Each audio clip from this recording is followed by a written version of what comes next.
Se você busca em ter seu próprio negócio e empreender no segmento que mais cresce no Brasil e lucrar até R$ 12.000 por mês, você precisa conhecer a Micromarket. Prazer, meu nome é Daniel, sócio fundador da Micro, e a gente é uma franquia de mercados autônomos. Esses mercados que funcionam com condomínios residenciais, empresas, hotéis, shopping e muito mais. A partir de R$ 60.000, você monta a sua unidade, fatura 24 horas por dia, 7 dias por semana, em horários flexíveis, sem a necessidade de ter funcionários. Eu sei que parece ser bom demais para ser verdade, mas só no Brasil já existem mais de 10.000 unidades de mercados autônomos em funcionamento. Na Micromarket, você tem o retorno do seu investimento a partir de 6 meses e uma rentabilidade de 20% a 30% ao mês. É uma grande revolução que vem acontecendo no varejo brasileiro, onde cada vez mais o consumidor busca conveniência, praticidade e segurança no seu dia a dia. Então, se você ficou interessado, entre em contato com o nosso time comercial, que a gente vai te dar todo o suporte e te mostrar como é fácil empreender com a Micromarket. Eu espero vocês. Forte abraço. Bom dia, torcedor vascaíno. Estou chegando aqui na sexta-feira, nesse um acorda para falar dessa fase ruim do Vasco. E o Vasco tem que reverter essa fase de qualquer maneira, porque a situação está se complicando. Agora, antes de mais nada, eu peço a vocês aí que colaborem, né? Que dê o like, né? Que quem não está inscrito no canal se inscreva também, para fortalecer aqui o nosso trabalho e para a gente continuar falando, né? Gritando aí com o Vasco, para ver se o Vasco sai dessa situação. Porque o Vasco vinha de 4 vitórias excelentes, a última então vencendo o Bragantino por 3-0. Um excelente time do Bragantino, depois foi ganhando de todo mundo. É uma excelente vitória do Vasco, 3-0. E de repente o Vasco virou o fio, cara, de forma assim inexplicável. O primeiro jogo com o São Paulo, a derrota para o São Paulo, o Vasco até vinha jogando razoavelmente bem, até que o Paulo Henrique fez um pênalti lá, do nada, agarrou lá o Arboleda, caiu agarrado com ele lá no chão, como se não tivesse árbitro, não tivesse VAR. Tudo bem que às vezes o VAR não vê algumas coisas, mas o troço foi tão assintoso que não tinha como não ver. Pênalti.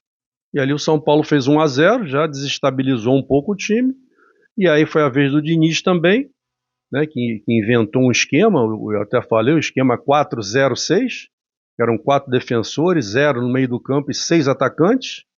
Ele cedo fez isso, essas substituições, bagunçou o time todo, virou um time de pelada, e veio o segundo gol e o Vasco perdeu o jogo. Depois o jogo com o Botafogo, né, o Vasco tinha feito 2 jogos bons com o Botafogo na Copa do Brasil, empatou os 2, né, e se classificou na cobrança dos pênaltis. Então fez um jogo de igual para igual, o Botafogo não vinha bem, então tudo indicava que o Vasco poderia conseguir uma vitória. Mas o Vasco nada jogou, o Botafogo deu tudo certo, jogou muito o Botafogo. E aí também o Cuesta colaborou, né? Estava 0-0, ele deu um calço no atacante do Botafogo, desnecessário, o jogador não ia nem em direção ao gol, ele estava olhando para a linha lateral, ele ia paralelo ao gol. E o Cuesta botou o pé na frente, deu um calço, pênalti, o Botafogo fez 1-0. Mas, foi isso que determinou a derrota? Pode ser que não. Mas, de qualquer maneira, estava 0-0 o jogo. Então, mais uma derrota. Então, essas 2 derrotas, elas já abalaram muito, né, a confiança da equipe, né, a desconfiança da torcida, as críticas começaram a vir. E foram 2 derrotas seguidas. E aí vem um jogo com o Juventude. Bom, o jogo com o Juventude é o 19º colocado, pô. Um ataque que fez 20 e poucos gols, uma defesa que tomou mais de 50, não é possível que o Vasco não vença esse jogo. Pô. E o Vasco, o Diniz colocou o time ideal, e da maioria, né? Hugo Moura, primeiro volante, Barros, segundo volante, Coutinho, o Andrés, o Ryan e o Nuno. Então era o time ideal, o time titular da grande maioria da torcida do Vasco. E aí o Cuesta resolveu, não quis ceder lá um escanteio, porque o Juventude era forte na bola parada, né? Jogava por uma bola, praticamente essa era a ideia. Aí o Cuesta deixou o atacante cruzar, o outro foi, deu um voleio, empatou o jogo. O Vasco já estava ganhando de 1-0, empatou o jogo. Depois o Léo Jardim, apavorado, saiu mal, né? Deu uma bola na frente do gol ali pro Nuno. O Nuno não estava esperando, o jogador veio por trás, roubou a bola, deu pro Nenê, o Nenê deu um drible no Hugo Moura, 2-1.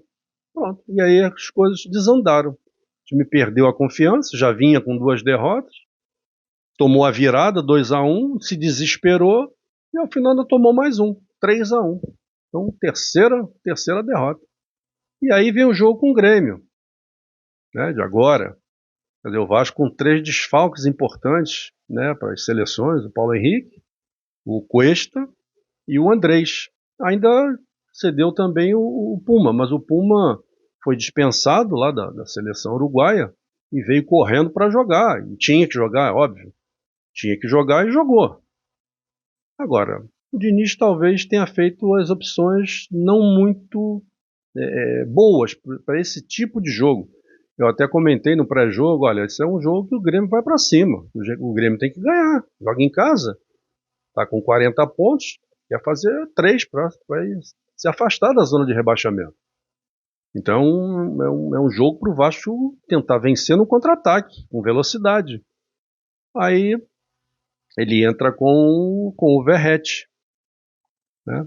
Quer dizer, na cabeça dele era o Verratti. E eu até tinha optado, falei, eu adoro o Verratti é artilheiro de tudo, mas esse tipo de jogo era para colocar velocidade, então bota o Ryan e bota o David. Mas a opção foi o Verratti. A outra situação que sofreu críticas também era a entrada do Tietê. Mas aí, desculpa, mas aí a possibilidade era a entrada do Thiago Mendes, né? Fazer o meio de campo Thiago Mendes e Barros. Mas quando o Thiago Mendes entrou também, já entrou mal, pareceu um pouco pesado. Enfim, talvez por isso é que o Diniz até nem tenha começado com o Thiago Mendes. Aí o Vasco também não se encontrou no jogo inteiro, teve 4 finalizações contra mais de 20 do Grêmio. E se não fosse o Léo Jardim, o Vasco teria perdido por mais do que 2-0. E agora vem o jogo com o Bahia. Então, alguma coisa tem que ser feita. O de positivo, desculpa, de positivo, né, é a volta do Paulo Henrique, do Andrés e do Cuesta. Então são 3 reforços aí de peso. Mas o negativo é a ausência do Coutinho, que também ganhou um cartão ali, já estava pendurado, levou um 3º cartão amarelo de forma infantil também. Se ele já estava pendurado, e era uma falta a favor do Vasco, por que ele tem que ficar falando, reclamando, até que levou o cartão amarelo? E aí o Diniz também demorou a substituir o Coutinho, que ele já estava cansado, né, esgotado tanto, que o segundo gol do Grêmio foi uma bola que o Coutinho perdeu. Já estava muito cansado. Mas não tirou o Coutinho também, demorou a tirar o Coutinho, e o Coutinho sentindo a panturrilha. Então não sei nem se jogaria, se não tivesse levado o cartão amarelo, se não tivesse suspenso, não sei nem se jogaria por conta da contusão na panturrilha. Agora, o que os jogadores de comissão eles têm que sentar e conversar e fazer uma corrente, cara.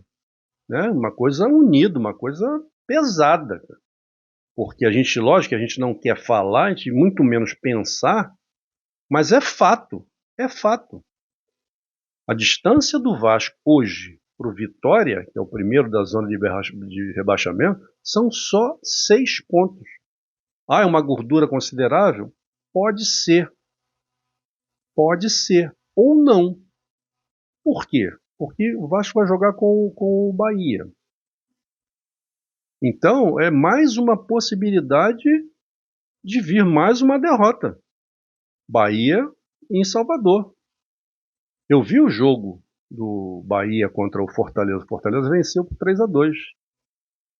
Agora, a disposição do Bahia, as situações de gol que o Bahia criou, as finalizações do Bahia. Foi aquele tipo de jogo que a bola não quer entrar, cara. Teve uma que o Bahia foi umas trocentas vezes a linha de fundo, aquele Ademir e o outro pela ponta esquerda também, o Eric pela ponta esquerda. Cara, foram trocentas vezes a linha de fundo e cruzava e a bola batia, e batia na trave, batia no goleiro. Teve uma que o zagueiro deu uma cabeçada contra o gol, só que a bola bateu no goleiro. E o Fortaleza, nos contra-ataques rápidos, fez 3-1 e o Bahia depois fez 3-2. Mas será que isso vai acontecer também contra o Vasco? Se o Vasco entrar com essa lerdeza que tem entrado nesses últimos jogos, se entrar com essa lerdeza, com essa falta de disposição, com essa falta de confiança, vai perder de novo. E se o Vasco perder de novo, continua com 42 pontos, que não garante a Série A o ano que vem, não garante. E o Vitória joga com o Sport, rebaixado. Tudo bem que o jogo é em Recife, mas a torcida não vai. Se a torcida do Sport que for é para vaiar o time. Então ainda vai ajudar o Vitória. E o Vitória ganhando do Sport e o Vasco perdendo o Bahia, 3 pontos. A diferença do Vasco pro Vitória, por exemplo. Entendeu? Então a situação é perigosa. Ah, mas tem o Santos ali também, tem o Internacional. Sim, mas aí vai ser mais um jogo decisivo para o Vasco em São Januário, com o Internacional, com a obrigação de ganhar, com a pressão da torcida, com os nervos à flor da pele. Porra. Então, a reação tem que começar para ontem. Já que não começou nessas 4 derrotas, tem que ser agora. Tem que ser domingo, pelo menos vir com 1 ponto, cara. Sair desses 42, empacou nos 42. E não adianta a gente querer também ser otimista. Não, acho que não. Não, não cai de jeito nenhum. Não, só 6 pontos. Cara, 6 pontos, mas domingo pode se reduzir a 3, porra. Depois o Vasco pega o Internacional. É certo que vai ganhar em São Januário? O Internacional está numa situação ruim, mas tem bons jogadores. E resolvem jogar. Se resolvem jogar. Mirassol. Olha o Mirassol.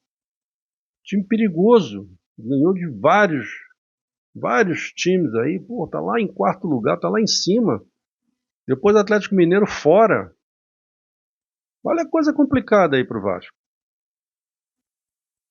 Então a situação não é boa. Não adianta querer esconder o sol com a peneira, né? Então a situação não é boa, é preocupante, coisa que parecia que a gente já tinha se livrado, mas não nos livramos. Então eu espero aí com a volta do Paulo Henrique, do Cuesta e do Andrés, o Vasco consiga se reestruturar e principalmente o mental. E que o Diniz encontre o substituto para o Coutinho.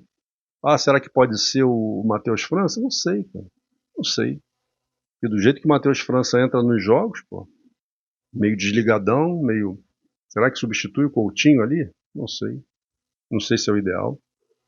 Ah, mantém um meio-campo com 3 volantes, né? O Gomora, o Barros e o Tietê. E não mexe. E na frente o Andrés, o Ryan e o Nuno. Pode ser. Coloca o Nuno para fazer o papel do Coutinho. E na frente Ryan. E na frente o Andrés, o Ryan e o David. Também pode ser outra opção. Então agora temos que aguardar o que o Diniz vai decidir, o que ele vai resolver. Agora, uma coisa é certa, o Vasco tem que reagir.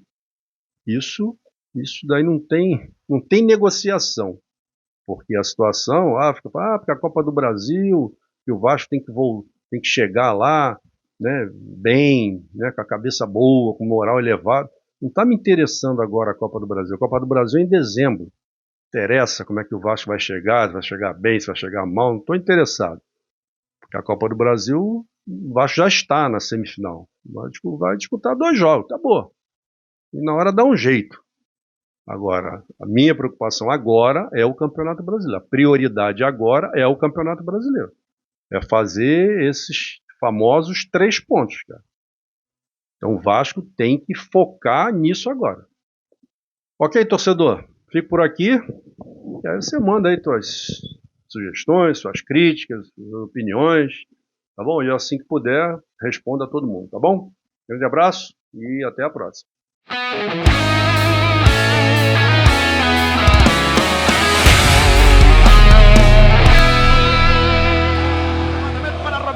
Modric sozinho, atenção, vai enfiar, gol!